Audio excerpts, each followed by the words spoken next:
Good day, everyone. I hope you're having a great day where you are. We're having a great day here. Um, I just wanted to share with you today that God does want you to have enough to eat. It is His will that you have enough to eat. Um, I just wanted to steer you to a story that I had heard many years ago, and I was looking it up. And there was a man named George Mueller, and he was kind of a renegade in his younger years, and just kind of went about doing his own thing. And he was born in the 1800s. I can't remember exactly what date, but anyway, he was born back then. Now, as he got older, he went to Bible school and he wanted to be a missionary and he wanted to take care of children, orphan children. So he lived his life by faith, in faith. So he would take donations for his ministry, his orphanage and all that. So one day, he got the kids up and get them ready for school, but there was no food in the house for them to eat. And there was 300 children in the school, or in the orphanage. And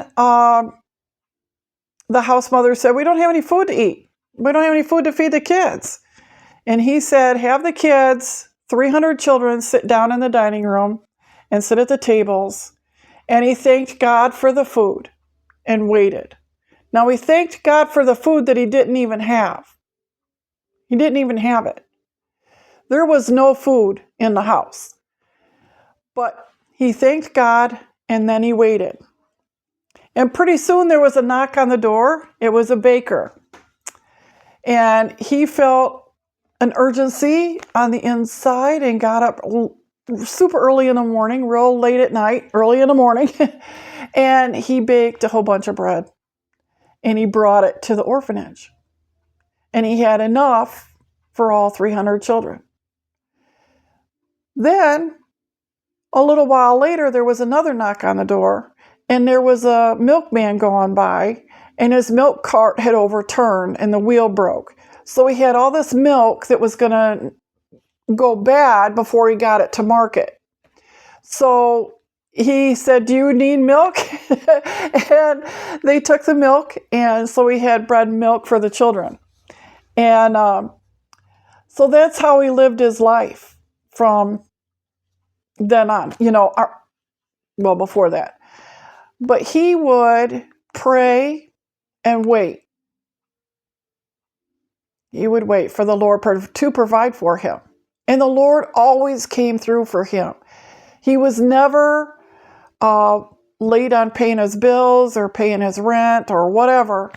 He was never late. And he lived his life in total faith. Everything was donated or given to him, and the Lord just provided for him and the children. And over his lifetime, I think there was a couple thousand children that had went through there, through his orphanages. He ended up opening more orphanages, and there was over 10,000 children that had lived in his orphanage over time. And every day he lived in faith and prayed and would wait. If he had to, he would wait. And the Lord would always provide.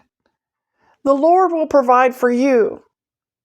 If you trust him and believe in his word, he will provide for you. I just kind of wanted to direct you back toward the story of the children of Israel when they were going through the desert for 40 years. God provided them food every day for 40 years. And there are stories of, there was probably 5 million or more people that he was providing for every day. And it would just rain out of the sky for them. He would just drop it out of the sky on them. I always thought that was so cool, how he took care of them. He'll take care of you. He'll take care of you. I would like to share another story. This was my life. Many, many years ago, I was a single mother with 2 children, and I had bought 3 chicken leg quarters at the store. And I came home and I was baking them in the pot. And the pot when I pulled them out after they were cooked, there was 4. Because I was thinking, I wish I had bought a little more. I could make some casseroles and stuff and stretch that meat further for more meals. And out came 4. I had put 3 in and 4 came out of the pot. So how cool is that? That was absolutely awesome. God provided.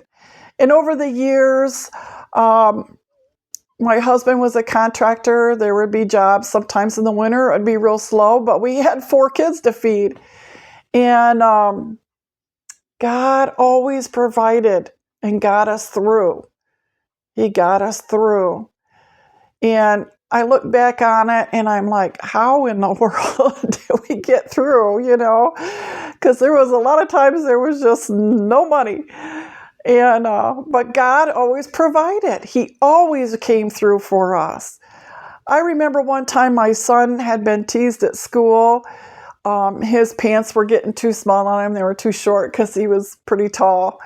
And so we scraped up some money around the house, and we scraped up about $10, $11 and went to the store. Of course, back then, jeans didn't cost as much as they do now, but we were able to buy him a pair of jeans for school. And I know that sounds like a little thing, but it isn't a little thing. It's a big thing. It's a big deal. If you have clothing and food and things that you need. Remember the children of Israel. They were there for 40 years. Their clothes didn't wear out. Their shoes didn't wear out. And God fed them.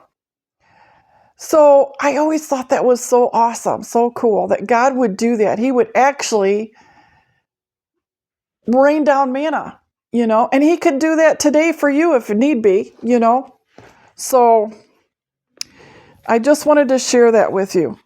Even when it seems like a dry desert land out there and your money seems like it's not stretching far enough, God can make it stretch.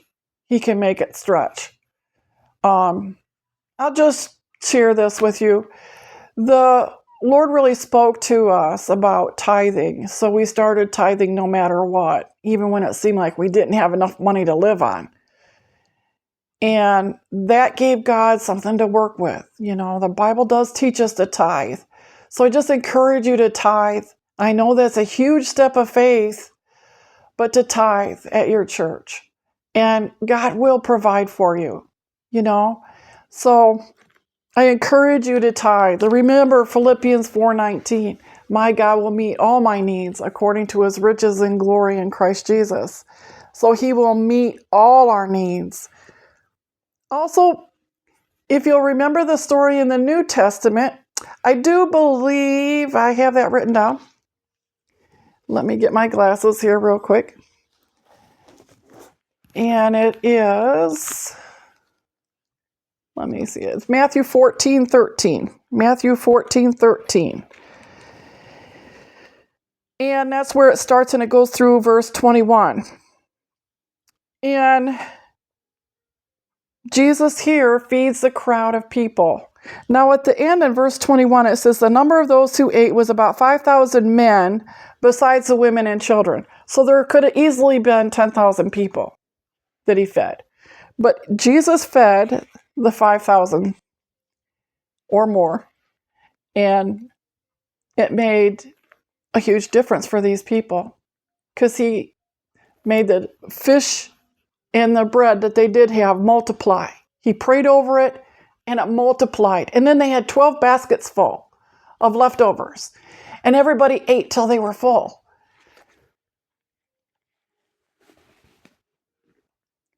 So it is God's will for you to have enough.